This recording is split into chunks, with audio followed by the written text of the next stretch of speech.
prime time, nanonood ako ng balita, abay, may advertisement na para sa charter change. Oo nga, ano ba yan? Sino nagbayad yan? Dapat po alamin po yan ng MTRCB. Dahil, hindi ko po alam kung yan ay pinapayagan, nagagastusan para sa charter change at hindi nagpapakilala kung sino ang nasa likod nito. Baka mamaya pera na naman ang taong bayan yan. O ako, magtatanong ako. Akalain nyo ba naman na ang charter change or yung Chacha di umano ay may advertisement na sa TV? Nako, ang laki po ng budget gagamitin dyan para mai-advertise sa TV. At ang tanong, kaninong pera ang ginamit? Kasi hindi po nagpakilala hanggang ngayon kung sino ang nasa likod niyan. Yung pagpapaperma na may bayad di umano, at ngayon may advertisement na sa TV, syempre malaki po ang bayad dyan. At pera ng taong bayan yan, malamang ang ginamit.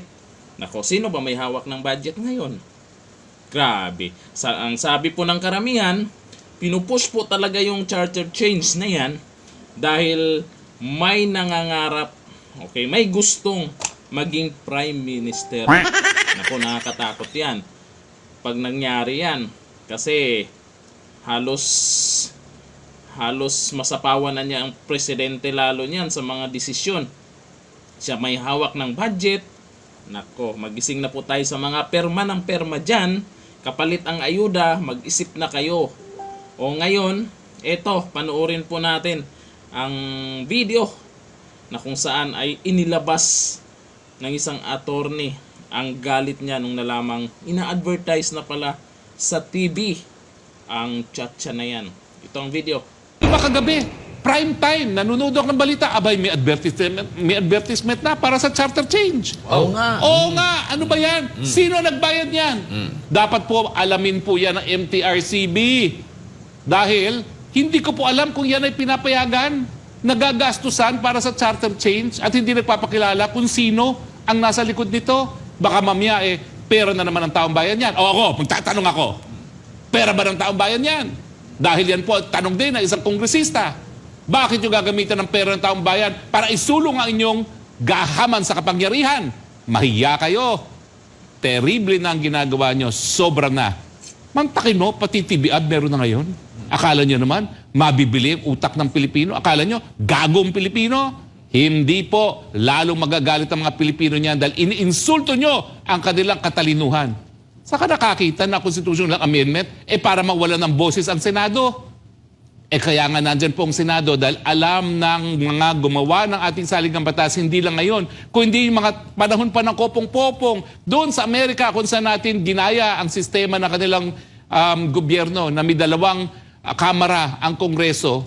Alam nila na kapag lokal na mga opisyal, siyempre, ang interest nila yung mga lokal na issue gaya ng mga project sa kanilang distrito. Pero kinakailangan magkaroon ng ilan na merong mas malawak na paningin na kinakailangan ang tingnan talaga pang-nasyonal na interes. At yan po ang Senado. Mantakin nyo ang charter change. Kung paano lang mababago ang saligang batas. At dinamay pa ang presidente. Na ang presidente, o di naman daw kaya, ang Speaker of the House, paano naman si Senate President? Bakit nyo binaliwala si Senate President? At siyempre, bakit voting jointly ang gusto ninyo? Dahil you have the tyranny of numbers in the House. Alam niyo sa falsification of documents, nakasaad sa jurisprudence ng ating hukuman, kung sino ang nakinabang sa forgery, siya ay presumed na responsable sa forgery. Dito po, bagamat ito ay hindi forgery, kung sino ang nakikinabang doon sa charter change for sale, sila talaga ang presumed na nasa likod niyan. Ay sino ang nasa likod niyan? Di yung mga miyembro ng Kongreso na makikinabang kung hindi na kinakailangan bumoto ang Senado sa kahit anong proposed na pagbabago sa saligang batas. Masyado na po iniinsulto ang intelihensya ng taong bayan. Itigil na po yan. Nakakasuka na po kayo sa inyong pagiging gahaman sa kapangyarihan. Garapal na po yan. Sinasalawlan nyo na ang saligang batas at ang ating institusyon. Hay nako. Pati ang Senado nagsalita na po tungkol dyan. Pati si Senador Amy Marcos nagsalita na tungkol dyan, pero wala man silang binanggit kung sino yung nasa likod niyan. Alam po nila, alam po nating lahat kung sino talaga yung may gusto niyan.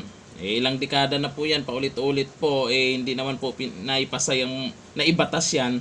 Nako, iba talaga pag hawak nila yung yung budget no.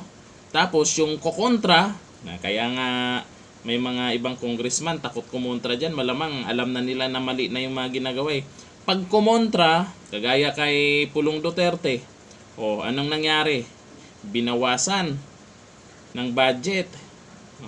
Kawawa naman yung sinasakupan niya na sa Davao, yung mga proyekto, hindi makaporma sa proyekto dahil dyan po sa pamamalakad sa Kongreso. Nako, sana mahinto na yan kasi parang lumala parang lumala na po yung mga nangyayari ngayon.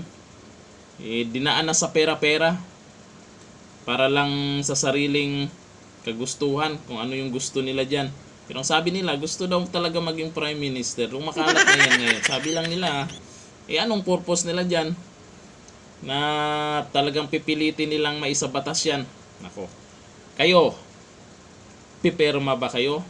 Boboto ba kayo pabor dyan sa charter change para maisabatas? Comment down below. Hanggang dito na lang. Thank you. Bye-bye.